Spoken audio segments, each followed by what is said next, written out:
Abusua yamama ha amamo akwa bebra so mamuri amawdo biso nsamo yabobo na wie ye ba ede ba beso mo nsam ne doso na poso enie ye nuaba Bridget Otua oye adwuma o Metro TV enra oye kira e koso ne beto dwasa posifu asibam no wana nsam twefo edi nkomo.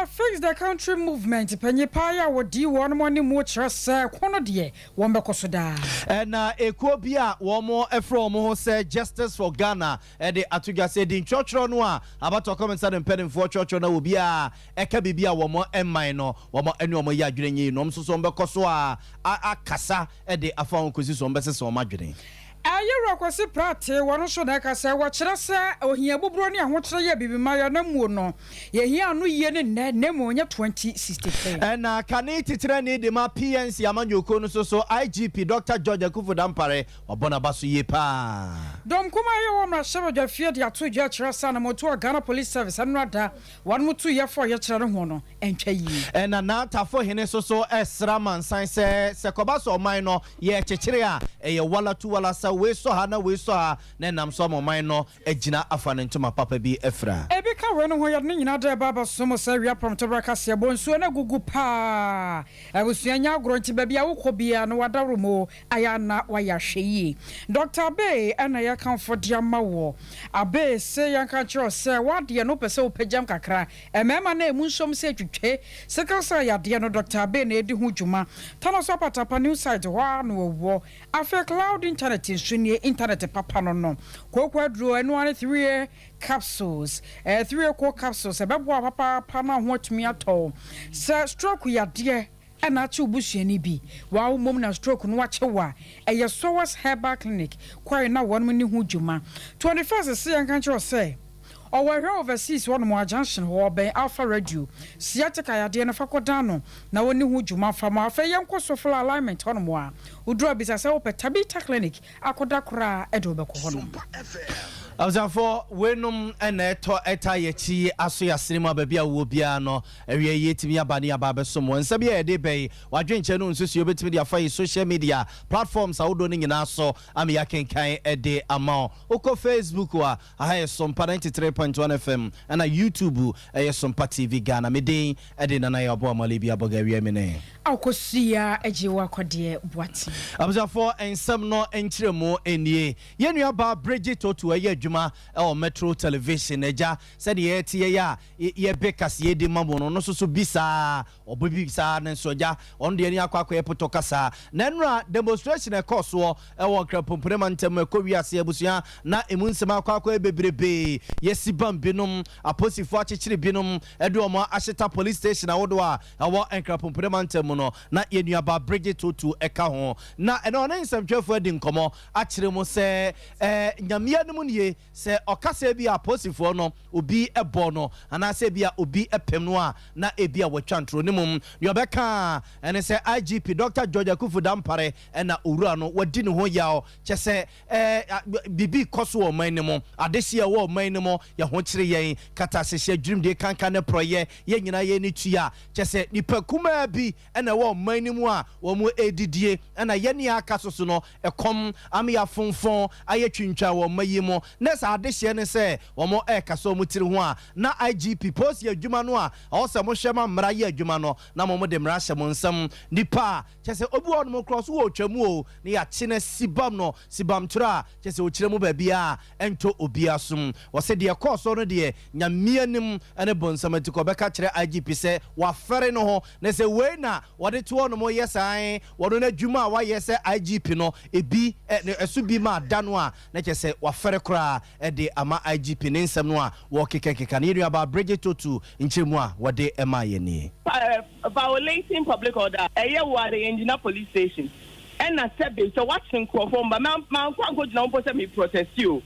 baby ana ye protesting ye kwa ene de na ya pam obia emum me ye citizen me yobi a sebe I am in good standing me ni criminal record bia nam one nam ho onu mpo ya man bail it is a me basa me sremo metimi e baili obi a violation of what and crofom ba ye chi homo me see ko social media na hwehwe boss George page boa ya boa kola ni nim ne body ya bono ya ye journalist ba kwa ifeni Vanessa the police for the session said the night me the phone ebo no catch them so delete videos I was taking and yes some funny phone in mano when you now see na some me corner mako baby obia a violation of public orders dan pari asking our asking na no en ko siada me am gina he say me dem no can bibi e for police ejuma papa omo se say me ta pia ni nyina ko siada dia course no mo person mo kasa omo ehun dia to no statement omo issue say nya no kre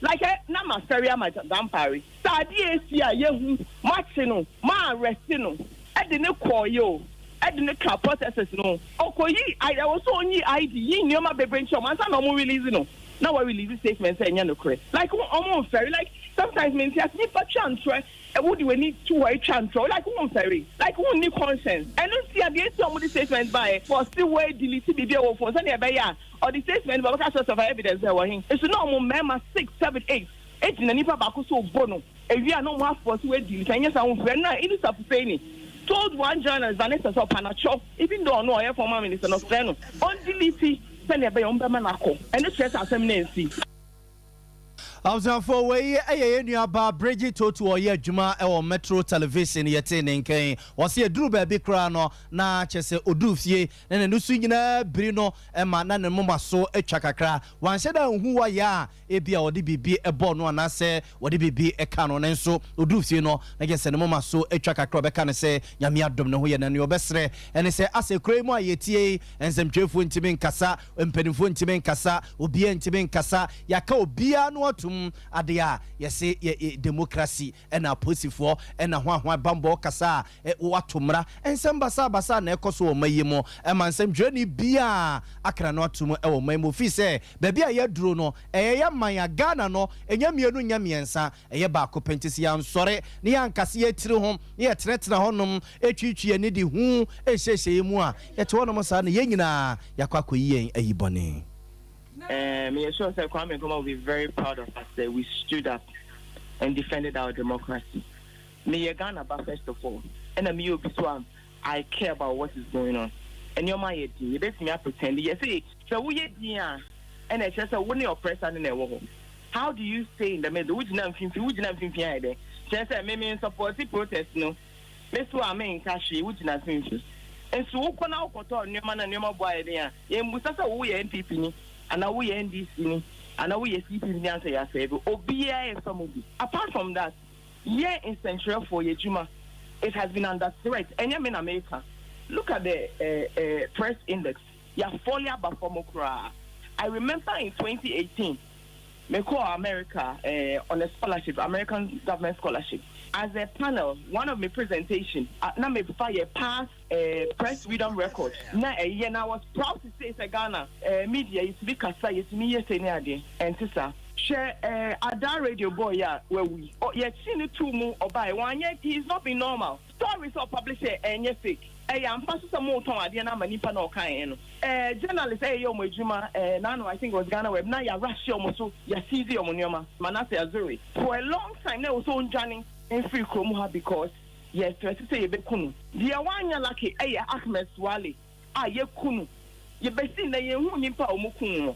Enti me hwe we nyina ekoso. Se minum nya sempa. Me hu say ye say obi fie hyi na wodi nso ayi pepe nso esi wodi eso. Enti me nhwen atu nimpa bebre de me nhwen embeye me nko ansa.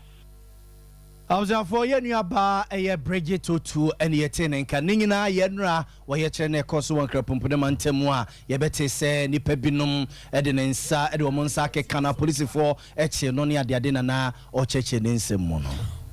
Oliver Bakabama one also so fix the country movement no one convener ya wadano na no adache chachire ya na posifu chachire no wakodi sansam me wa posifu akache na mshoma wo chirem sa wono de hu nye ne hu sa sane posifu no ye no enye we na bebu na bemu kura mo akase ehu a won mokodi age Ghana fo afiri nkwaso mu enema wodo bi enkoyie won bepa mu aka no enye no na beka ne kasa bo akura e de ase ne yem na won mo ka mo ma Ghana posifu ne panyufo a won wo memu aso te se kwa se mo ba bro pempem ama pempem akoma no atomu a pempem awodo pempem so na be sode ye na wo no mu nyina ade aba be sie ni sanse ba bi o man no keka kono ano eya koyedin beyond the arrest and the violent nature of the arrest, the slaps and other things, the one I am taking particular offense is that all of us were taken to the Greater Accra Regional Command, put into a room, and 17 individuals, plainclothes individuals, who were wearing all kinds of earrings, who had dyed their hair in all kinds of different manners. Others dressed in shorts, in boxer shorts, were thrown into the room and locked on us, and they proceeded to beat us. I do not understand how these individuals who were calling themselves intelligence officers were brought in to beat us. That has to be explained to me. So all the PR and all the crying before committees of parliament, that PR that sustained the police service, we must break that PR down. And for me, this is one of the things I have to say. The Ghana Police Service is less than 40,000 men across board, and these 40,000 people go to training. We train them at public expense. If we cannot ensure discipline with 40,000 people, we have failed the entire country. That is where leadership must be shown at, and this is what we're asking for. You said earlier on, you said Kennedy Dapar said over his dead body, would you be allowed to protest in the country? Yes, Kennedy Dapar, who is Minister of National Security, has made it clear to me that over his dead body, we're going to be allowed to protest. And it's not surprising to me that a few months later, I was charged and I'm being tried for treason. I think that this government has every intention, and they mean their words, that they are going to depress and going to make sure that they make an example out of me. We are going to continue to fight, and whatever they want to do, they can continue to do it. I was worried a convener the man fix the country movement. Alright, Oliver Bakavamo. I was there for Answan, and I your boss so fix the country movement to Kuno, with the mountain to my pa. Now, on all the one fanedy and Kwan Kofakatas, Jim de Kankane Proye, any a Juman rented Mabawa in Yanyon, the more did near Kokofa, about to come and penny for dintra, ye church on Mayimu, watch say, baby Abefebia, I'm rented Mabawa way, one more air high, be chuck 10, Kokodura, yes, if you freezy, if you say, if you know bre, just in some prekesene, was here to Mayimu and a baku for many no moon, a day our no, and a yabato comments and will be intimate candidate, will be intimate CB Binchano, and yet one more Venesa, or see baby or minor drone dear, or more fix the country for no, the most stress in it the door more yeno, and your mining can call or mining ye, and then ranked them above who are far woody, and your modachi intina, or more A2 Sanamo, no near animal Sompa, 98.9 FM and 8 income. Yes, I wouldn't understand what also. Any future, apart from saying, when you are not focused on quadruple. Now, how many of us and what quadruple 3 points on what could do? How many of us and the moon? Young to me. Yes, I mean, the president. Okay, and maybe now better from your testimony. On some African reacted, you put demonstrations to be our year. And so, yes, I mean, the Abano, I want any of the president in my head, says already and call bank a corruption and corrupt, or my head says, no, but yeah, Ghana, ever yet crab. Then say, by the Senate, say, you move 300. Yes, I mean, so we keep any okay. If you are okay, yes, what next is like I say, and I will now see you. Yes, see a president not going to say and okay, and you bring him on to do what he said. I was going to weigh a year, Nana Yaboa, one so Edia Cotine will fix the country Kudomo and watches a man penning and I do not go for the bossy baby bino and one wojuma and no more canoes any riffs, yeah, one more ecano, winning the bosse eso. Ora Daniel Domilevo and also so can anywhere auditor general or my Ganamu and I watch an address nano dama paying out on Nisabi or Kaye. I war Ghana Bar Association one more conference national and Kawankasa Kran Kobedi man penny hoyao. And can you remember one wapa? Nani nana yes, some penny out on some Kayam would know. I know Coach must say a band be anyone my waba Jumason or not titru. And a catashana prayer while boy Juma pa. Second Comania Jaya Yasin Ketua. And no Nanam Swamaya Daniel Domilevo say. Some man penny out of can one yan one was some penny what I one of the honor be any one more. A one of Bemua or Becca saying yet that. Do be ya why you be in your crano. One of my penny quadi. Oh, who to say, Yamano. Corruption plays in our society.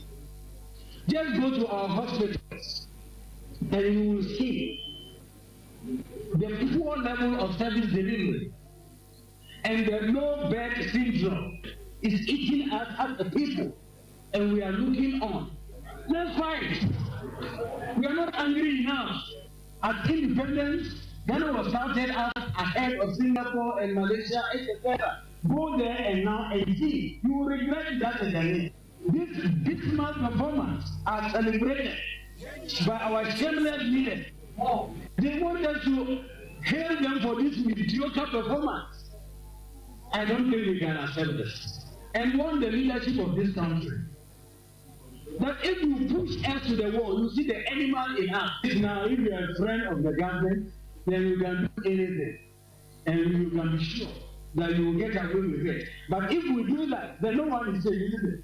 Because what I'm taking my enemy to, my enemies are also taking me to the place. So we all have to be careful. So I call for commercialization of the fight against corruption.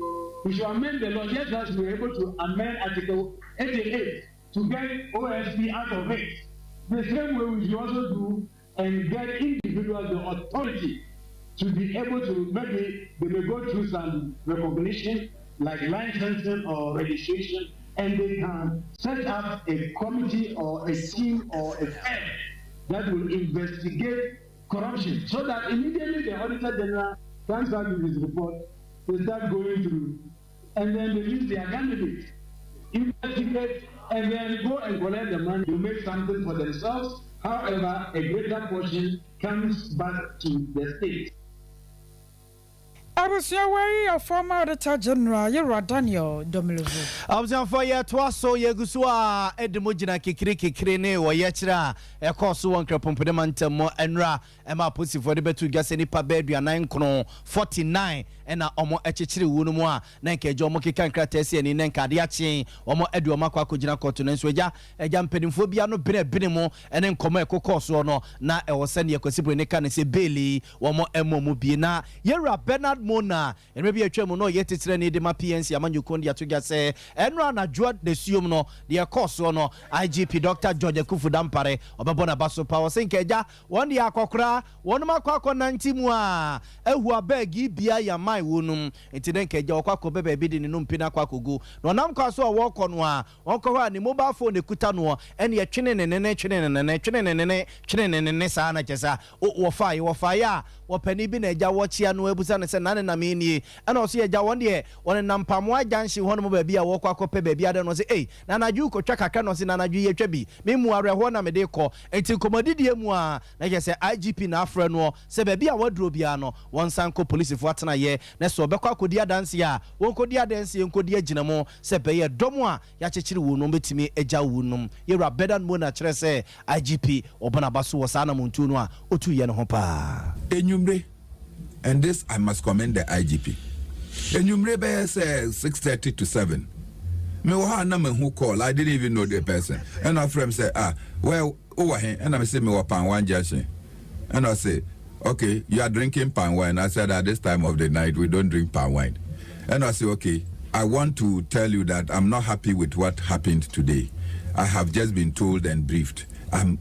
Say they should release all the people. Tiokasa and I say and I say George Dampare. So quickly, so I needed to get to him. Answer na medru hono na lawyer Zigamo. They had actually gone and with one of the investigators, Kennedy Mo. Then they were releasing the people from the other places. And I thought that we should have released the leader first. But Mekodru Railway Police Station, no. Then I got another call from Asari. In fact, Mekono, na IGP frame say, they are saying that they should give sureties. 10 per person. And Oka said that I should be able to sign for all of them. So the IGP's instruction was that I should sign for all of them. And so Miko Drew Hana, your friend says Superintendent Asari, and also your lawyer, Emma Police for, and our friend, me and Oka say, or Moba Abe release it. So yesterday, after we released Vomawo, now on other guys no more release it from Dansumano, or more call Adabraka. Then I went to the regional crime office to sign the other documents that had to be done. Mini listo well okunkom nana opoku. Yan yekoye and we signed all the other doc. And of course this morning the IGP will be hosting or meeting with them to find out what it is and what they can do at around 10 o'clock. Until Omubeko I was a to way a connected to the PNC Amanyukuni Bernard Mona and at Yetin Kane. Jumedia Sonkobia Kwaso, University of Ghana. Ayakwame Nkrumah Center for Ideology, Governance and Leadership na Namsoma. Yero akwasi Pratt ya wano ya do Chadema Insight the Bokrata no kopie mu ho. Na nkyere mu ahodo mu no baba kyerɛ sɛ nyame anim ni ebi mai wo problem pa. Ya ha one so na so bro ya so. Ya sɛ nyankropo amemu amagye ye nkwa anwoma bɛka achi dia maye. Ni nyina ne ye ha obuburo ne amane ya ye namu no. Wo kyerɛ sɛ bi man panyimfo hyase ya wano mu tu esu adwene sa yere so anenton kopema fimpimienu. Any aduosiam yensa 2063 die na ahokyere fita ya bi memaya na mu no eto atimi atwa eno ocho da bi 2063 kra de se ne ngie nyina ya wuo na aka na nkese eno so kra de be ha adwene pa enam so nti wo ha no na mu ne no wo mo hwe se o metimi sia no kwan. This morning, as over the last decades, there has been some noises about some so-called Agenda 2060 something. And I wonder, who put together that agenda? For what purpose? Why 2060 something? I just wonder. And I wonder for good reason. Africa is in turmoil. Africa is in crisis right now. We have reached the point where some African leaders actually think that the best way forward for our continent is for us to wage war against each other for the restoration of failed leaders and so on. The economic crisis in Africa is real and it's daunting and so on. We need an agenda for now, not 2063.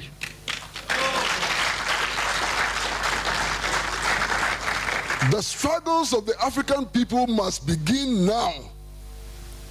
The effort to reshape Africa is an urgent task for now, not tomorrow, not the year after, and certainly not 2063.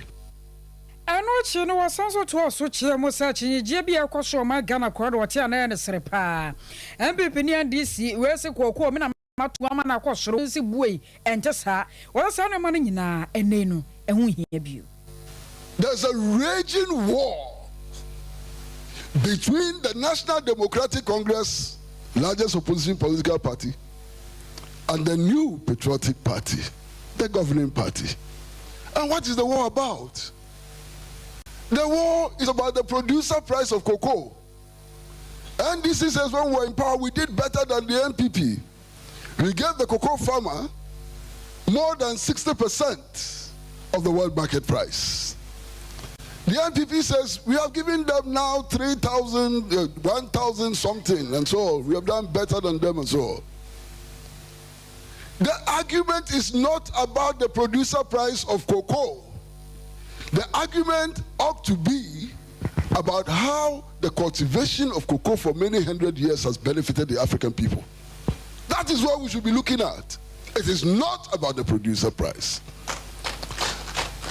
As we speak, in Ghana today, cocoa production has fallen from 1 million tons per annum to about 500,000 tons per annum.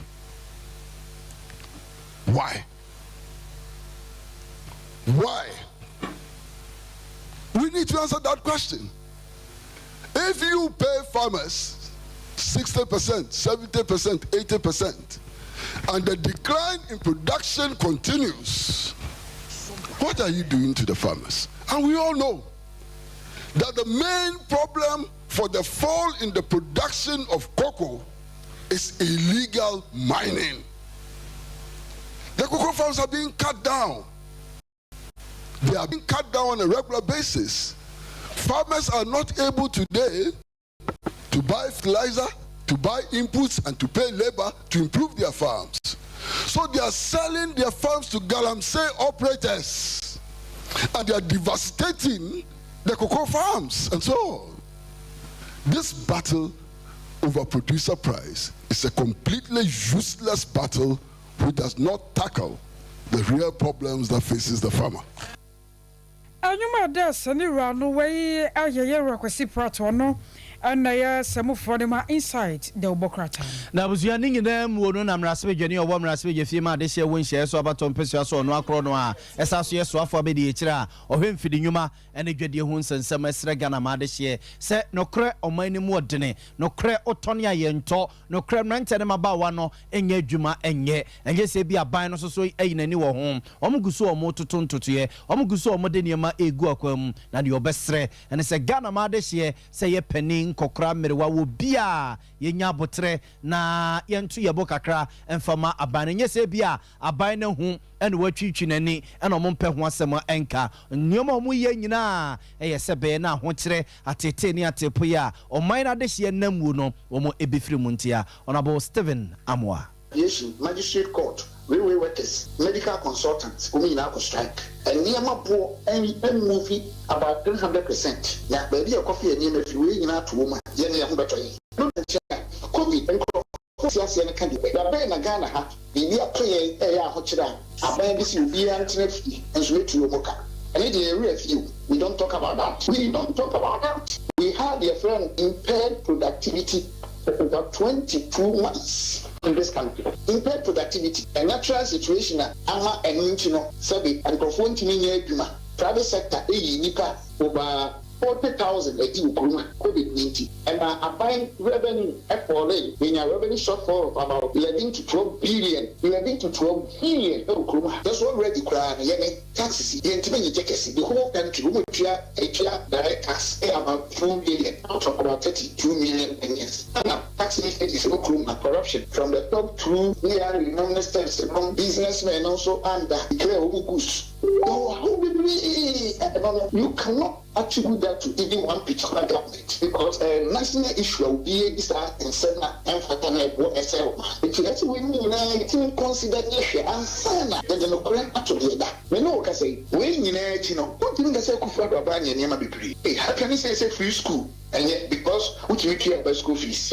And can you and then Afibia can average 100,000 and a better fee. They say can fear was soon influence we can produce about 700,000 youth. Say school, free school, go many BNT. So much fee already cried or man, maybe your problem with insecurity. Young to lady boy. Now no, soccer match you are already 22 and who but the 22 we are sure are crying. Over here in the background, no any papia and here and school paper. It will need to be very careful the way you perceive among your same to sell minor near fata because if you know Mandala make us so many some cannot correct. That's all papa here man show. Okay, BBC must say now until show said that in a free fee. Observe way a Honorable Stephen Amwado Dona Sarman Nesta can yet in Canon Wetchley, Mobacashan and Swenche Bia, Yam Papanum Yama, Minum Yenu Manomoa, or more a year more so Mezi Hasia, or more echo crass per passinum, and near Madibegu Kumaseno, or more a year yetre, a year, and some Jeffun Shemu, so more Acofania Mano, a free Chesama, who does no media Babedu Tema Bonnet, Takradi Habonua, what you are seeking in area no. What different crime, what different takrade, no de be kumaseno. Yes, Ghana Revenue Authority for war, Manchester will be omujina kwano so, what the macho, and now on crata and me hemwa, and your man door so do, and your who duty now, ye no, just any ma prekes and any atesa, and nobody among for FM, and also so Honorable Stephen Amwa Steka, Ekasa, a de Efa. Magazine for until I careful, let me go over the and I can't do that. Just good young documents. May carry one problems or money won't do that. And pass will be what tax system no or how more because I'm going to bribe with or any say. But that's what.